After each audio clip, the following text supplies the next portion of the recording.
Voici votre journal sur la Moto TV.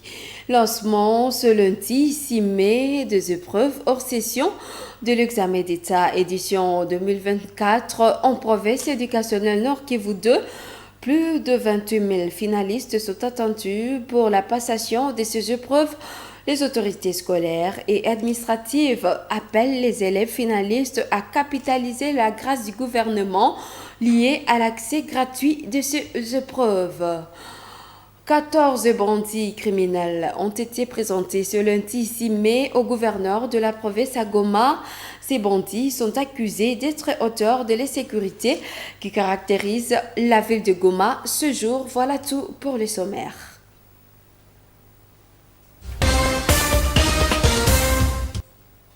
Voici l'intégralité de votre journal. 28 024 finalistes sont attendus pour la passation des épreuves hors session édition 2024 en province éducationnelle Nord Kivu 2. Les autorités scolaires de l'EPC Nord Kivu 2 ont livré ce chiffre pendant les lancements des épreuves préliminaires ce lundi 6 mai 2024 à l'Institut Kambali, site choisi pour la circonstance en présence des autorités politico-administratives, des agents de sécurité et les apprenants de l'EPC Nord Kivu 2 rassurent la passation des épreuves même dans des milieux en proie de la guerre. Néanmoins, les autorités scolaires et politico-administratives appellent les élèves finalistes à capitaliser la grâce du gouvernement liée à l'accès gratuit aux épreuves pour chaque élève du Nord Kivu. Nous suivons les reportages de Gérard Mrefou. Les enseignants de l'Institut Kambali ont accueilli les activités de lancement des examens d'État hors session édition 2024. Les élèves finalistes du centre Kambali, les autorités scolaires de l'EPST Nord Kivu 2, les autorités politico-administratives et d'autres agents de sécurité ont été témoins de cet événement national. Prenant la parole en premier, l'inspecteur principal provincial a au début de son discours rassuré de la passation gratuite des examens d'État par tous les élèves du Nord Kivu. Jean-Pierre Masumbuko a révélé qu'une innovation exceptionnelle a vécu cette année à province éducationnelle Nord Kivu 2 pour permettre un beau climat pendant la passation des épreuves. C'est à l'occurrence l'augmentation du nombre de centres.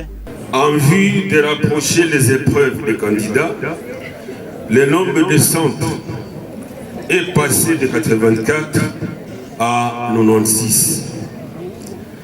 En clair, 12 nouveaux centres sont désormais opérationnels, dont 3 à Beni, 1 à Boulongo, 1 à Butembo 1 à Kirumba, 2 à Kitombiro, 1 à Lubero 1 à Lubero 2 et 2 à Oicha. Le directeur provincial de l'EPST Nord Kivu 2 a quant à lui rassuré que la passation des épreuves préliminaires sera aussi effective, même dans des milieux à proie de la guerre. Chaloumon Chambali Salomon indique que tous les finalistes passeront ces épreuves.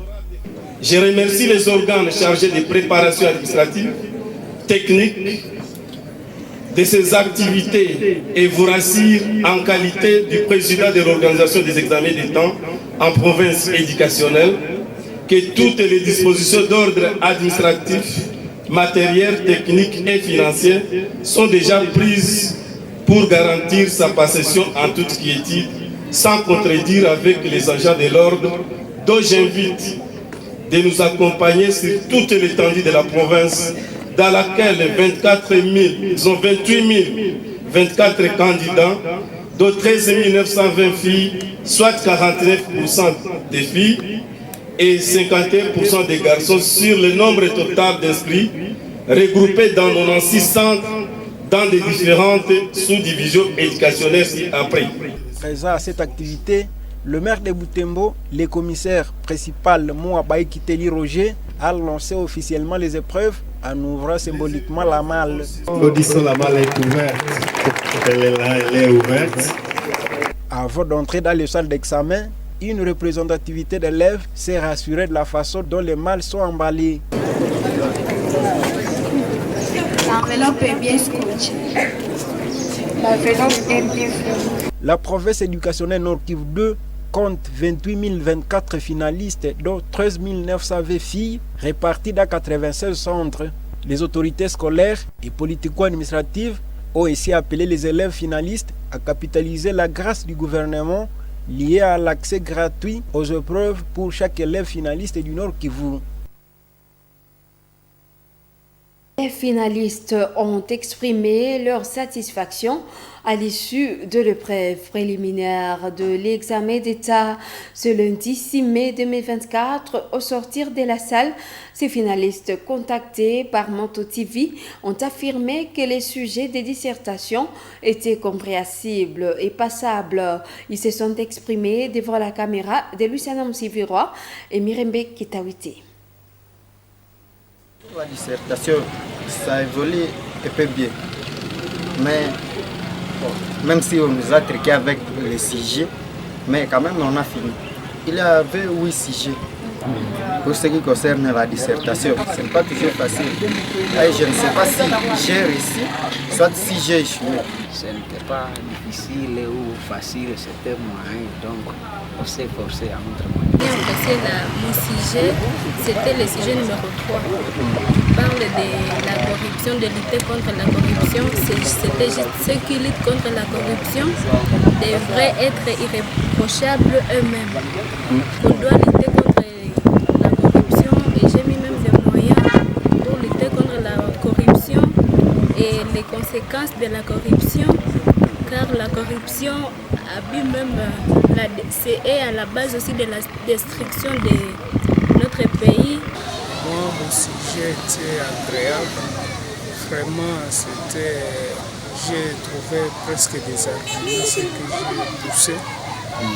J'encourage encore pour que nous accorde, s'il y a moyen, nous accorde encore notre jour pour passer cette dissertation. Je ne peux pas dire que la dissertation est difficile. C'est un exercice comme on fait des exercices à l'école. C'est un petit exercice en fait, ce que je peux ajouter là. N'ayez pas peur.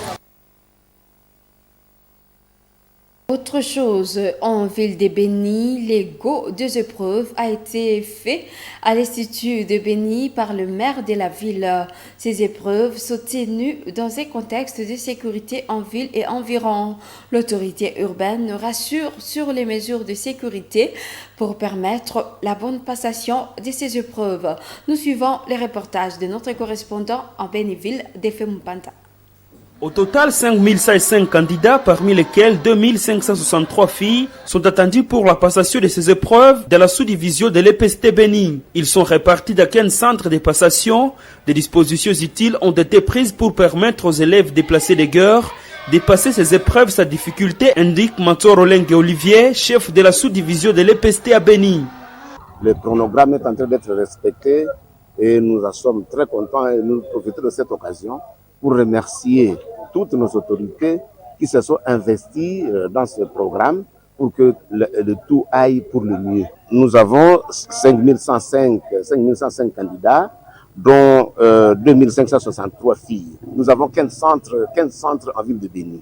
Tous les centres sont sous l'œil vigilant de la police nationale. Le maire de la ville de Béni, qui a procédé au lancement de ces épreuves, salue les efforts de tous pour que ces épreuves soient organisées dans la région de Béni, malgré le contexte sécuritaire. Le commissaire supérieur principal, Jacob Nyofondo, est maire de Béni. Je suis très heureux de procéder au lancement de cette cérémonie officielle de la hors-session de l'examen d'État et du jury national du cycle court édition 2024. Permettez-moi aussi de rendre hommage au président de la République, son Excellence Félix Antoine Tshisekedi Tshilombo, pour son souci de ramener la paix et la sécurité dans notre région afin de faciliter l'éducation meilleure de nos enfants. Il s'est dénoté que la même situation est vécue au territoire de Béni. Plusieurs centres de passation de ces épreuves ont été délocalisés suite à l'insécurité.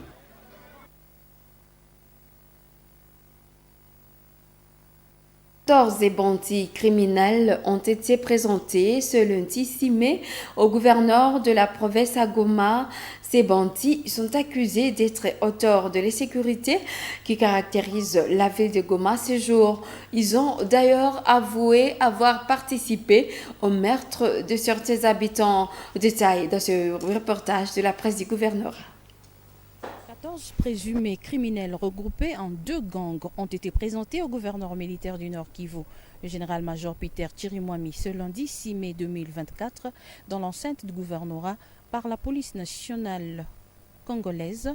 Le premier groupe est constitué des bandits qui sèment la mort et la désolation au quartier Budjovu et dans la partie nord de l'aéroport international de Goma, alors que le second est composé des criminels qui opèrent à Kieshero et Andosho. Parmi ces malfrats figurent aussi les militaires, a précisé cet officier de la police nationale congolaise. Le premier groupe, c'est le groupe arrêté au quartier Budjovu en date du 29 avril 2024. Et le deuxième groupe, c'est le groupe 2, est composé de 8 personnes, dont 2 militaires déserteurs de la 11e brigade DP Satan 2. Ces bandits qui sèment la terreur dans le quartier Budjovu, dans le village Kieru du territoire de Nyiragongo, ont été appréhendés avec 3 armes. Les membres des familles des victimes qui étaient pendant cette cérémonie de présentation ont dénoncé les menaces qu'ils subissent de la part de ceux criminels qui sont d'ailleurs passés aux aveux. Chacun participé comment ya garçon arma mpaka batatu kumoto. Donc tulikuwa natafuta makuta, tunyang'anya makuta na telefoni. Alafu alikuwa anajua mwa mshiri mwenye alikuwa anajua akupendaka mwache.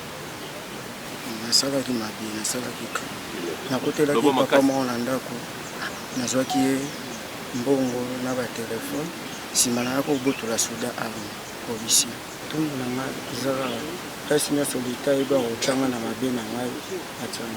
Ils exhortent la justice à infliger les sanctions exemplaires à l'endroit de ces bandits, notamment la peine de mort.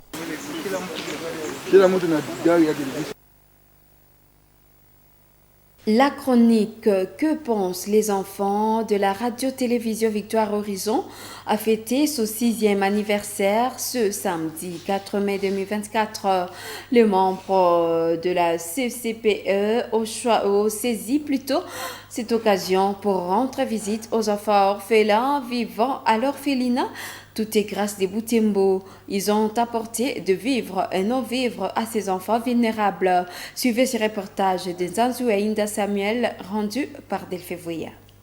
C'est autour de 16 heures que ces enfants membres de la chronique Que pensent les enfants de la radio-télévision Victoire Horizon ont débarqué à l'orphelinat Tout est grâce des Boutembo. Dans leur gibecière, ces enfants portaient des vivres et non-vivres. Ici, ils ont été accueillis par les responsables de cet orphelinat qui encadre 30 enfants de l'âge varié entre 8 mois et 10 ans. Pendant cette visite, les membres de la chronique Que pensent les enfants ont dégayé les enfants vulnérables par des jeux de poèmes. Joyeux anniversaire au club de la chronique Que pensent les enfants. La devise est écrite, un pas vers l'excellence pour bien forger l'esprit.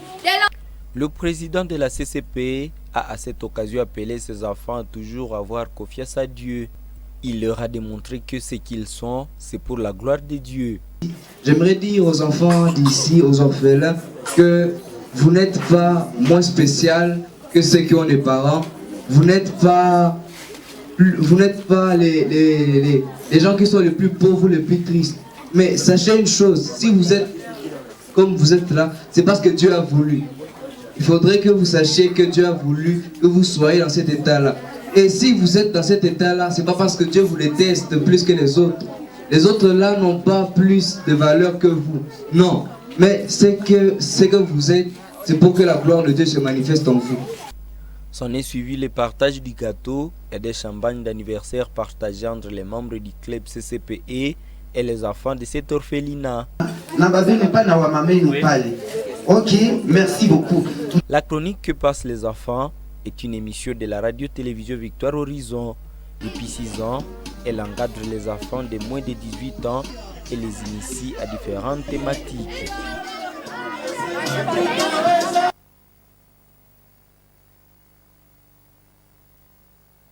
Cette édition, le championnat de football féminin du Grand Nord s'est poursuivi ce dimanche 5 mai 2024 dans la poule de Lubero. L'Union sportive Moussienene Dames a accueilli le football club féminin Colombe de la Paix de Lubero au stade de Tanda. En marge de ce match aller, l'US Moussienene Dames a perdu devant le FCF Colombe de la Paix par un score lourd de 6-0. Suivez ce reportage de Nzanzu Aïnda Samuel, rendu par Nelly Mungesiali. C'est dans cette pelouse du stade Tanda de Moussienene où ce match a eu lieu. Le football club féminin Colombe de la Paix, habillé en rouge-blanc, au côté nord de l'Union sportive Moussienene Dames, en jaune-noir vêtu au sud du stade. Pour ce spectacle, les dames en rouge-blanc prennent le dessus sur celles des jaunes-noirs. Déjà dans la première partie du match, les FCF Colombe de la Paix marquent 2 buts.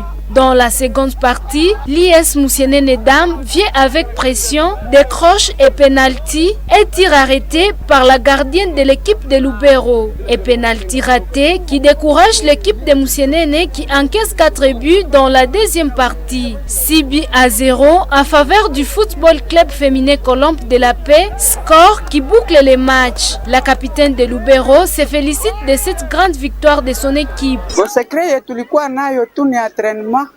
Unajua tuko mu competition njo competition ikakuwa kumbe watu tu wanakuwa na secret ya entraînement tuti na morale. De son côté, la capitaine de l'équipe de Moussienene accuse le manque d'entraînement des athlètes qui sont toutes élèves et étudiantes comme cause à cette défaite. Ai, vraiment hatuna entraînement. Entraînement njo hatuna kabisa. Tutajikaza tu renforcer entraînement. Mais kabisa bo tumepima selo capacité ya equipe gisi equipe ilikia tumekazana quand même. Dans les Grands Nord, les championnats se jouent dans plusieurs sites de la ville de Butembo, Beni et dans les territoires de Beni et Lubero.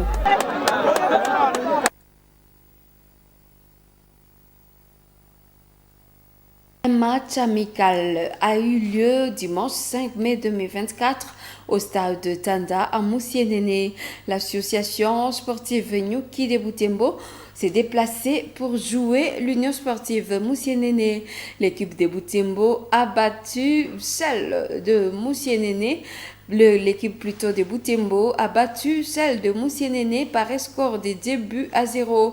Suivez une fois de plus les reportages de Ntanzouaïnda Samuel. En 16h moins le quart, le go de cette confrontation a été donné dans le stade Tanda plein à craquer. L'association sportive New qui est habillée en bleu ciel et l'Union sportive Moussienene à jaune noir. Un match bien équilibré entre les deux équipes, en voyant le courage des joueurs de Moussienene qui étaient déterminés à bien battre l'équipe bibolaise. La première mi-temps est pleine d'actions, mais sans aucun but marqué par les deux équipes.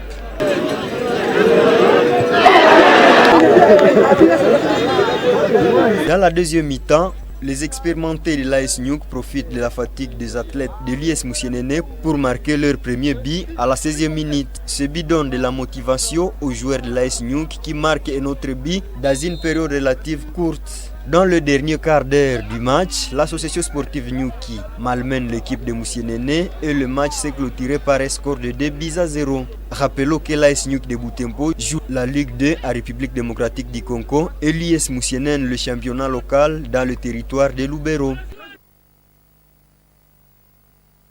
Encore à Butembo, il a vécu une rencontre amicale de football le dimanche 5 mai au stade de Van Nevel.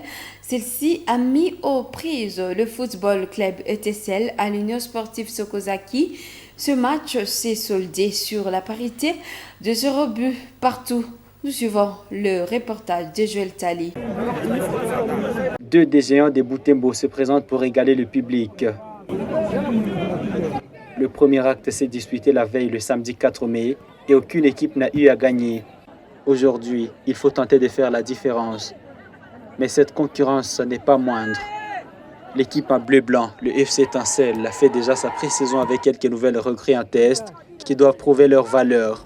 Ces dernières sont obligées de tout donner, alors que la même situation est vécue au sein de l'US Okazaki, dont la quasi-totalité de l'effectif est nouveau cet après-midi. Et Rouge se sont renforcés des joueurs venus de tous les coins de la province du Nord Kivu pour préparer la phase finale du championnat provincial. Ces profils obligent les deux équipes au respect mutuel. Aucune d'elles ne saura faire mieux que l'autre. Les attaques dirigées des deux côtés sont freinées de la même manière de part et d'autre. Ces défenses bien construites rassurent le score aux adversaires qui se séparent sur le nul vierge des 0 buts partout. Pour Sokozaki, cette double confrontation sert des préparatifs au championnat provincial de football prévu à Butembo à partir de ce week-end 12 mai. Cette phase réunira tous les champions des divers sites qui ont accueilli les préliminaires récemment disputés et leurs vices. Le Football Club Étincelle, lui, affilié à 2e division de la Ligue nationale de football, l'INAFOOT Division 2, est à vacances dans son fief après la fin de la phase classique. L'équipe des Catois profite de son séjour pour effectuer sa pré-saison. Mesdames et messieurs, c'est cette page sportive qui boucle cette édition. Merci à vous de l'avoir regardé. Nous vous fixons prochain rendez-vous. Au revoir.